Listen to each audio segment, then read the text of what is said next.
Greetings, salutations. Apologize for the long delay for my update about the Samsung um, A51. I wanted to give it like a week and a half worth of actual using it to give you my opinion. You know, I'm not much into all the specs and stuff. I mean, I told you it had 128 gigs of storage, 6 gigs of RAM. It's running the latest version of Android, and it did get an update, and it's now running 2.1, I believe, of the UI from Samsung. So the important thing about the phone, one is cost.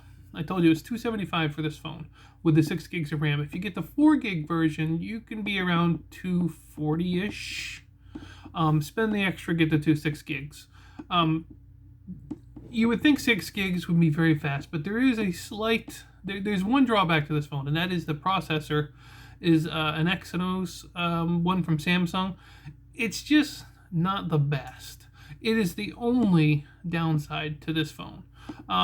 Everything else on the phone is worth it, and it's still worth buying. But just know every now and then you get a little slowdown, and then if you got like more than 10 apps open or something, it'll get a little glitchy. But if you close everything, it runs perfectly fine, and that's because the processor just isn't maximizing that RAM very well.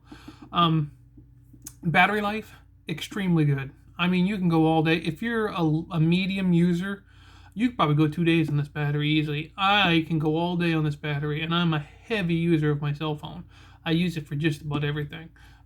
So I can go a whole day with no problem. I mean, I've actually unplugged the phone and then didn't do anything, and I went back almost 2 hours later, and I was 99% still full battery. So it just sips on the battery when you're doing nothing. But the battery life is extremely good on it, so I'm very pleased with that. The cameras are very good. The wide angle facing on the selfie is not bad, but the wide angle on the backside is very impressive. It has got a very wide view. And I didn't try the macro because zooming in with your cell phone and getting something up close, like if you want to do, rate like that, I don't use my cell phone for that. But the camera itself works great. Video recording is easy on both sides, no problem. The speaker, which is on the bottom down by the USB-C port, the speaker is very loud. It's very good, but I feel we need to put the speakers on the front. I think that works better. Or at least if you're going to put the speaker on the bottom, make the speaker for the headset a secondary speaker. But the actual speaker itself is very loud, works very well. And the plastic case or the TPU case you get, the clear case that comes with it, works fine. It's not a perfect fit on my phone. It's just off by a hair. Is it just like I mean I'm not even talking maybe less than a centimeter or something, just really small amount off, so it's not a perfect tight fit, but it's never come off. The phone doesn't wiggle inside of it. I just know it's not as tight as I like, but of course TPUs get a little stiffer as they get older, so it'll probably tighten up a little bit. The screen on it is amazing, of course. I mean, it's Samsung, you don't have to worry about that. But the screen on it works great. Like I said, it's already got its first update. And then in that update, I think there was a security patch for the update, April 1st security patch already. The phone itself just works brilliantly. I've been using this phone since I unboxed it. It's the only phone I've been using, and it works great. I have 2 SIM cards in it. It receives on both SIM cards just fine. I can text and send messages or make calls on either SIM card with no issue. The one that I'm using from Spectrum uses Verizon, and I have full coverage right here at my house. Unheard of. The other one is a knockoff, but it's using T-Mobile, and T-Mobile is about half the strength of Verizon where I am. So they both still work. I've had no issues with it. There hasn't any been any lock-up screens or anything like that. Like I said, the only downside to this is the processor, which isn't maximizing the full potential of this phone. If you had a much like a Snapdragon in here, this phone would be a flagship killer. I mean, it is really that good.